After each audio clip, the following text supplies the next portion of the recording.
नमस्कार साथियों। इस वीडियो में हम इंडियन नेशनल कांग्रेस के बारे में डिस्कस करेंगे। इंडियन नेशनल कांग्रेस के फाउंडर और उसके कुछ इंपॉर्टेंट सेंस के बारे में स्टार्ट करते हैं। तो जो सबसे बेसिक क्वेश्चन है वो है कि इंडियन नेशनल कांग्रेस के फाउंडर कौन थे। तो इसका आंसर है सर ए.ओ. ह्यूम थे। ए.ओ. ह्यूम जो कि ब्रिटिश गवर्नमेंट में तब आईसीएस ऑफिसर थे, रिटायर्ड आईसीएस ऑफिसर थे। उन्होंने इंडियन नेशनल कांग्रेस को फाउंड किया था। इसका फाउंडेशन जो है इंडियन नेशनल कांग्रेस का वो 28 दिसंबर 1885 को गोकुलदास तेजपाल संस्कृत कॉलेज बॉम्बे में हुआ था। इंडियन नेशनल कांग्रेस को तब सेफ्टी बल्ब कहा गया था यंग इंडिया बुक में लाला लाजपत राय साहब के द्वारा। और एक वेरी इंपॉर्टेंट क्वेश्चन है कि जो जब इंडियन नेशनल कांग्रेस की स्थापना हुई थी, जब इसका फाउंडेशन हुआ था, जब इसको फाउंड किया गया था, तब इंडिया के वाइसरॉय कौन थे। तो इसका करेक्ट आंसर है लॉर्ड डफरिन। तब जो गवर्नर जनरल का पोस्ट था वो वाइसरॉय हो गया था भारत में। अब हम देखते हैं कि इसके इम्पोर्टेंट सेशंस कौन कौन से थे। तो कांग्रेस का पहला सेशन जो हुआ था वो 1885 में बॉम्बे में गोकुलदास तेजपाल कॉलेज में हुआ था, जो कि 72 मेंबर्स के द्वारा अटेंड किया गया था। और इसके प्रेसिडेंट थे डब्ल्यू.सी. बैनर्जी। प्रेसिडेंट बहुत इंपॉर्टेंट है और ये कई बार एसएससी के एग्ज़ाम्स में, रेलवे के एग्ज़ाम्स में आ चुका है कि इंडियन नेशनल कांग्रेस के फर्स्ट प्रेसिडेंट कौन थे। मूविंग ऑन, सेकंड सेशन जो कांग्रेस का हुआ था वो 1886 में हुआ था और कलकत्ता में हुआ था, और इसके प्रेसिडेंट थे दादा भाई नेरोजी। थर्ड सेशन जो हुआ था वो 1887 में मद्रास में हुआ था, बदरुद्दीन तैयब जी। और ये फर्स्ट मुस्लिम प्रेसिडेंट थे आईएनसी के। अब ये क्वेश्चन आता है कि फर्स्ट मुस्लिम प्रेसिडेंट आईएनसी के कौन थे।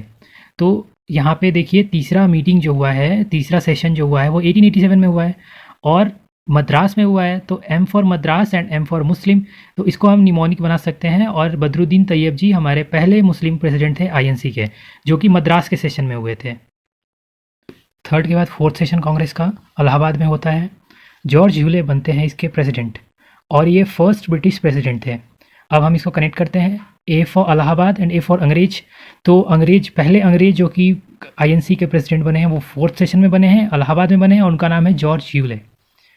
फिफ्थ सेशन आते हैं 1889 में। अब ये लगातार सेशंस हो रहे हैं, 85 में हुआ, 86 में हुआ, 87 में हुआ, 88 में हुआ, 89 में होता है।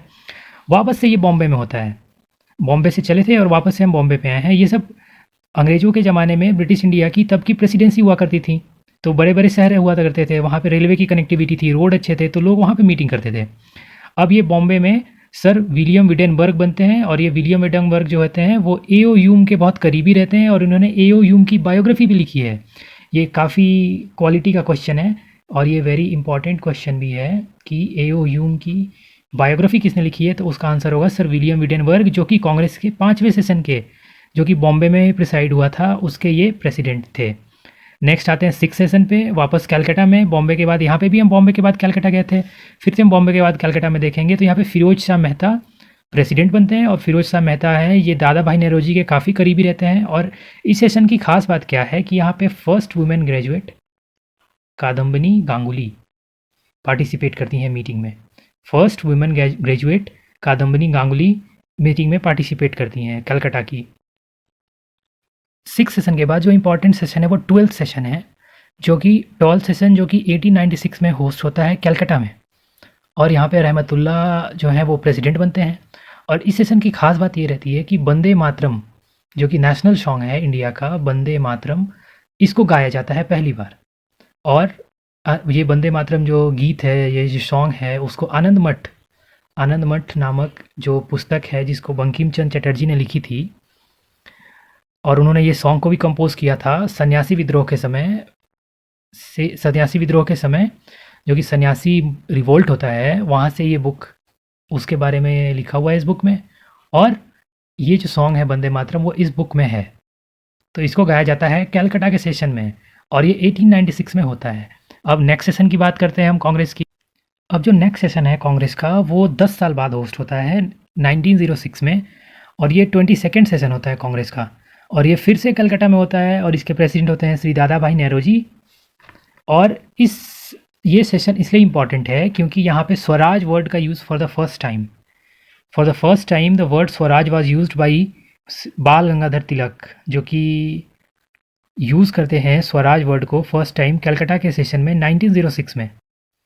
अब हम 23rd सेशन की तरफ मूव करते हैं जो कि 1906 में होता है, और ये very very very important session है कांग्रेस का, जो कि सूरत में होता है। और यहाँ पे कांग्रेस की सूरत बदल जाती है। कहने का मतलब ये है कि कांग्रेस यहाँ पे दो भागों में बढ़ जाती है, एक मॉडरेट, दूसरे रेडिकल्स, इनको एक्सट्रीमिस्ट भी कहा जाता है। और इसके प्रेसिडेंट थे रास बिहारी बोस। तो ये बहुत इंपॉर्टेंट है, ये 1906 का सेशन, जो कि हर एक एग्ज़ाम का फेवरेट है। लगभग सारे एग्जाम्स में देखा गया है अभी तक कि जो कांग्रेस का स्प्लिट होता है वो कौन से सेशन में होता है और वो कहाँ पे होता है, उसके प्रेसिडेंट कौन रहते हैं, इस टाइप से क्वेश्चंस आए हैं एग्जाम्स में। तो इसका रास बिहारी बोस जो है वो प्रेसिडेंट है, सूरत में होता है। अब हम एक बार रिवाइज कर लेते हैं कि हमने क्या क्या पढ़ा है अभी तक। तो हम यहाँ से रिवाइज करते हैं, कांग्रेस के फाउंडर कौन है, तो हम ए ह्यूम बोलेंगे। फिर ये वाइसरॉय कौन रहते हैं, तब भारत के लॉर्ड डफरिन साहब रहते हैं। कांग्रेस को फाउंड कब किया गया था, तो ये 28 दिसंबर 1885 को बॉम्बे में किया गया था। कांग्रेस को सेफ्टी बल्ब कहा गया है लाला लाजपत राय के द्वारा, उनकी बुक जो है यंग इंडिया में। अब इंपॉर्टेंट सेशन, वर्ड कांग्रेस का मतलब क्या होता है। कांग्रेस का जो मतलब है ये होता है ग्रुप ऑफ पीपल। कांग्रेस का जो बेसिक मतलब होता है ना, ये होता है ग्रुप ऑफ पीपल। ये यूएसए में यूज़ होता है वर्ड कांग्रेस, वहीं से लिया गया है। अब हम इंपॉर्टेंट सेशंस ऑफ आईएनसी देखते हैं, इंडियन नेशनल कांग्रेस। आईएनसी का मतलब होता है, पहला सेशन जो होता है वो बॉम्बे में होता है, और इसके पहले सेशन के प्रेसिडेंट बहुत इंपॉर्टेंट हैं, डब्ल्यू सी बैनर्जी, और इसको 72 लोगों ने अटेंड करता है ये सेशन को। फिर सेकेंड सेशन जो है कांग्रेस का वो कलकत्ता में होता है, और प्रेसिडेंट बनते हैं दादा भाई नेहरू। अब यहाँ पे क्या है ना कि बॉम्बे में ज़्यादा पारसी लोग होते हैं, और डब्ल्यू सी बैनर्जी जो कि कलकत्ता, बैनर्जी लोग कलकत्ता में होते हैं, तो कलकत्ता से चल के ये गए थे बॉम्बे अटेंड करने, तो इसलिए उनको प्रेसिडेंट बना दिया गया। सेकेंड सेशन में कलकत्ता में होता है, दादा भाई नेहरू बॉम्बे से बिलोंग करते थे, तो ये बॉम्बे से गए थे कलकत्ता, तो वहाँ पे उनको प्रेसिडेंट बना दिया गया। तो कलकत्ता में दादा भाई नेहरू बन गए, और बॉम्बे में डब्ल्यू सी बैनर्जी बन गए। थर्ड सेशन होता है मद्रास में, एम से मद्रास, एम से फर्स्ट मुस्लिम प्रेसिडेंट यहाँ पे बनते हैं, बदरुद्दीन तैयब जी साहब। फोर्थ सेशन इलाहाबाद में होता है, इलाहाबाद प्रेसिडेंसी में, यहाँ पे जॉर्ज ह्यूले बनते हैं। इलाहाबाद में पहले अंग्रेज बनते हैं जॉर्ज ह्यूले। फिफ्थ सेशन वापस बॉम्बे में आता है, यहाँ पे भी एक अंग्रेज बनते हैं, लगातार दो अंग्रेज बने हैं, सर विलियम विडेनबर्ग। ये विलियम विडेनबर्ग साहब ने एओ ह्यूम की जो है वो बायोग्राफी लिखी है। फिर सिक्स सेशन होता है कलकत्ता में 1890 में, यहाँ पे फिरोज शाह मेहता बनते हैं, और इसका फेमस रहता है कि कादम्बरी गांगुली जो कि पहली महिला ग्रेजुएट थी भारत की, वो पार्टिसिपेट करती हैं।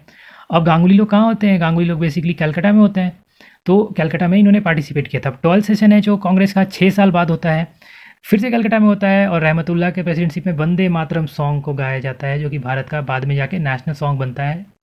आनंद मठ बुक में लिखा हुआ है, और बंकिम चंद्र चैटर्जी ने कंपोज किया है, बुक को भी लिखा है, ये सन्यासी विद्रोह के समय की है। 22nd सेशन कलकत्ता, दादा भाई नेहरू बनते हैं, और स्वराज वर्ड का यूज़ किया जाता है बाई बीजीटी बाल गंगाधर तिलक साहब के द्वारा। 23rd सेशन 1907 में सूरत में होती है, और यहाँ पे कांग्रेस की सूरत बदल जाती है, एक मॉडरेट ग्रुप बन जाता है और एक रेडिकल ग्रुप में स्प्लिट हो जाती है कांग्रेस में। और रास बिहारी बोस को रास नहीं आती है कांग्रेस, तो ये दो भागों में बांट देते हैं कांग्रेस को सूरत में, और सूरत बदल देते हैं कांग्रेस की। अब हम आगे चलते हैं, मूविंग ऑन। 1911 में 26वें सेशन में, जो कि कलकत्ता में होस्ट होता है, पंडित बिशन नारायण दत्त इसके प्रेसिडेंट बनते हैं। For the first time Jana Gana मन, जो कि नेशनल एंथम है, इसको गाया जाता है। फर्स्ट टाइम जन गण मन नेशनल एंथम को गाया जाता है कलकत्ता के सेशन में। इसके पहले हमने जस्ट देखा कि वंदे मातरम को भी कलकत्ता के सेशन में गाया गया है 1896 में, जिसके प्रेसिडेंट थे रहमतुल्लाह साहब। अब 31st सेशन कांग्रेस का, अंबिका चरण मजूमदार लखनऊ में होस्ट होता है, प्रेसिडेंट बनते हैं। कांग्रेस जो कि स्प्लिट हो गई थी वो यूनाइट हो जाती है। कांग्रेस जो दो भागों में बट गई थी पहले, वो यूनाइट हो जाती है अब। और कांग्रेस और मुस्लिम लीग जो दो मेन पार्टियां थी, गुलाम भारत की, ब्रिटिश भारत की, वो दोनों यूनाइट हो जाती हैं। अब दोनों एक साथ काम करेंगी भारत की आज़ादी के लिए, ये पैक्ट होता है इन लोगों के बीच में। कांग्रेस का अगला सेशन जो कि 1917 में कलकत्ता में होता है, एनी बेसेंट यहाँ की प्रेसिडेंट बनती हैं इस मीटिंग की। और एनी इस मीटिंग का खास रहता है कि फर्स्ट वुमेन प्रेसिडेंट जो है वो एनी बेसेंट बनती है। यहाँ पे एक कॉन्ट्राडिक्शन पॉइंट है कि बहुत लोग बोलते हैं कि सरोजिनी नायडू जो है वो पहली महिला थी, लेकिन सरोजिनी नायडू पहली भारतीय महिला थी, वो पहली इंडियन वुमेन थी, जो कि बनी थी 1925 में, और वो कानपुर के अधिवेशन में बनी थी। लेकिन अभी कलकत्ता अधिवेशन में, कलकत्ता सेशन में Annie Besant first women president Congress की बनती हैं। तो हम आगे बढ़ते हैं। 1923 में दिल्ली में कांग्रेस का सेशन होता है। अब्दुल कलाम आज़ाद बनते हैं इसके प्रेसिडेंट, और इसका क्या इंपॉर्टेंस रहता है कि ये यंगेस्ट प्रेसिडेंट बनते हैं। 35 ईयर्स के एज में ये बनते हैं यंगेस्ट प्रेसिडेंट कांग्रेस के। अब्दुल कलाम आज़ाद दिल्ली में बनते हैं 1923 में, और बाद में जाकर ये लॉन्गेस्ट सर्विंग प्रेसिडेंट भी बनते हैं कांग्रेस के। इसके बाद आता है 1924 का मोस्ट इम्पॉर्टेंट जो है कांग्रेस का सेशन, जो कि बेलगाम में होता है। और बेलगाम कहाँ पड़ता है? कर्नाटक में पड़ता है। और इसके जो प्रेसिडेंट होते हैं वो होते हैं मिस्टर M.K. गांधी। जैसा कि मैंने बताया कि बेलगांव सेशन कांग्रेस का 1924 में मिस्टर M.K. गांधी, महात्मा गांधी जी बनते हैं for the first and last time Congress के प्रेसिडेंट। मूविंग ऑन, कानपुर का सेशन 1925 का सरोजनी नायडू बनती हैं, जो कि पहली भारतीय महिला हैं जो कि कांग्रेस का प्रेसिडेंट बनी है। पहली भारतीय महिला। इसके पहले एक महिला बनी थी एनी बेसेंट, जो कि कलकत्ता के सेशन में बनी थी 1917 में, और इसके बाद सरोजनी नायडू बनी है भारत में, माफ़ कीजिएगा, भारतीय महिला जो कि कांग्रेस की प्रेसिडेंट बनी है। इसके बाद हम आगे बढ़ते हैं। और इस सेशन की एक खास बात थी, महत्वपूर्ण बात थी, वो ये है कि हिंदी को नेशनल लैंग्वेज डिक्लेयर कर दिया गया था 1925 में कानपुर के अधिवेशन में, जहाँ पे सरोजनी नायडू जो कि पहली भारतीय महिला प्रेसिडेंट बनी थी, इन्होंने हिंदी को डिक्लेयर कर दिया कि अब हिंदी हमारी राष्ट्रभाषा रहेगी। ये काफ़ी इंपॉर्टेंट फैक्ट है इस सेशन का। इसके बाद का गुवाहाटी अधिवेशन होता है 1926 में। यहाँ पे श्रीनिवास अयंगर साहब बनते हैं इसके प्रेसिडेंट, और इसका इम्पॉर्टेंट फैक्ट जो रहता है वो wearing of khadi clothes to all Congress leaders. Khadi को प्रमोट करने के लिए खादी के कपड़े को पहनना सारे कांग्रेस के नेताओं के लिए कंपलसरी कर दिया गया था। किसके बाद? सरोजनी नायडू के बाद, जो कि महिला रहती है। महिला के बाद कपड़े, महिला से जो है वो पर्दा करने के लिए पुरुषों को कपड़े पहनने थे, सारे नेताओं को कपड़े पहनने थे बल्कि। तो ऐसे करके हम याद रख सकते हैं इस फैक्ट को। थोड़ा सा हम रिवाइज़ कर लेते हैं इसके पहले का हम क्या पढ़ के आए हैं। तो 1911 में कैलकाटा सेशन में जनगण मन गाया गया है पहली बार, जो कि पंडित बिशन नारायण दत्त के प्रेसिडेंसी प्रिसाइड कर रहे थे। फिर लखनऊ में 1916 में, माफ़ करेंगे, 1916 में, जो कि कांग्रेस को यूनाइट किया जाता है। 1917 में पहली महिला प्रेसिडेंट बनती है एनी बेसेंट। 1923 में दिल्ली में सबसे कम उम्र के प्रेसिडेंट बनते हैं अब्दुल कलाम आज़ाद साहब। 24 में फर्स्ट एंड लास्ट टाइम के लिए महात्मा गांधी बनते हैं प्रेसिडेंट। सरोजनी नायडू बनती हैं 25 में कानपुर में। ये बेलगाम जो है वो बहुत इंपॉर्टेंट है, पूछा भी जाता है कि बेलगाम कौन से स्टेट में पड़ता है, तो कर्नाटक इसका आंसर है। 25 का सेशन कानपुर में होता है और सरोजनी नायडू बनती हैं इसकी प्रेसिडेंट, और पहली भारतीय महिला प्रेसिडेंट होती हैं। और हिंदी को ऑफिशियल नेशनल लैंग्वेज डिक्लेयर कर दिया जाता है कि हिंदी हमारी अब राष्ट्रभाषा बन जाती है। 1926 में गुवाहाटी अधिवेशन कांग्रेस का, और S. श्रीनिवास अयंगर साहब बनते हैं इसके प्रेसिडेंट। और खादी को प्रमोट करने के लिए सारे कांग्रेस के नेताओं को खादी का कपड़ा पहनना अनिवार्य कर दिया जाता है कांग्रेस के सेशंस में। अब जो 1929 का लाहौर सेशन है वो बहुत इंपॉर्टेंट है, इसलिए मैंने इसको रेड में लिखा है, एक अलग कलर में लिखा है ताकि इंपॉर्टेंस को समझा सकूं इसके। और इसका ये जो नोट्स है, इसका मैं PDF, हैंड रिटन नोट्स है मेरे, इसका मैं PDF डिस्क्रिप्शन में दे दूँगा या फिर कमेंट सेक्शन में दे दूँगा, आप लोग वहाँ से लिख सकते हैं, डाउनलोड कर सकते हैं, पढ़ सकते हैं। तो 1929 का लाहौर सेशन, जवाहरलाल नेहरू बनते हैं इसके प्रेसिडेंट। इसमें कंप्लीट इंडिपेंडेंस की बात की जाती है, पूर्ण स्वराज की मांग की जाती है, और ये डिसाइड किया जाता है कि 26 जनवरी 1930 को हम इंडिपेंडेंस डे के रूप में, स्वतंत्रता दिवस के रूप में मनाएंगे। ये बहुत इंपॉर्टेंट है ये दोनों फैक्ट्स। और इसके प्रेसिडेंट का नाम जो कि लाहौर में होता है, हर बार एग्जाम में आता है, SSC के किसी न किसी शिफ्ट में आता है, रेलवे के किसी न किसी शिफ्ट में ये ज़रूर देखा गया है क्वेश्चन। इसके बाद लाहौर के बाद हम कराची चलते हैं। 1931 में सरदार वल्लभ भाई पटेल इसके प्रेसिडेंट बनते हैं। और ख़ास बात थी इसकी कि डिमांड ऑफ फंडामेंटल राइट्स, मौलिक अधिकारों की मांग की गई थी, जो कि हमारे संविधान में आज पार्ट 3 में है और आर्टिकल 14 से लेकर 31 है मौलिक अधिकारों का, इसकी मांग की गई थी पहली बार। इसके बाद का इंपॉर्टेंट सेशन फैजपुर में होता है, जो कि वेस्ट बंगाल में पड़ता है फैजपुर। और इसकी खासियत क्या है कि ये गांव में होता है, फैजपुर एक गांव का नाम है। कांग्रेस का ये पहला सेशन है जो गांव में हुआ है। इसके पहले सारे सेशंस हैं उनके प्रेसिडेंसी के इलाकों में होते हैं, जो कि बड़े शहर रहते हैं। और इस सेशन में जो 13 डिमांड्स की जाती है, 13 चेन डिमांड्स की जाती हैं एग्रीकल्चर के फील्ड में, और इसके प्रेसिडेंट रहते हैं JL नेहरू साहब। तो ये गांव का है ना, ये गांव में मीटिंग होती है, ये फैजपुर एक गांव का एरिया है, इसलिए यहाँ पे एग्रीकल्चर प्रोमिनेंट होगा। तो इससे करके हम रिलेट कर सकते हैं और इसको याद कर सकते हैं। कांग्रेस का नेक्स्ट जो होता है सेशन वो हरिपुरा में होता है। हरिपुरा जो है गुजरात में है, 1938 में होता है और सुभाष चंद्र बोस पहली बार इसके प्रेसिडेंट बनते हैं।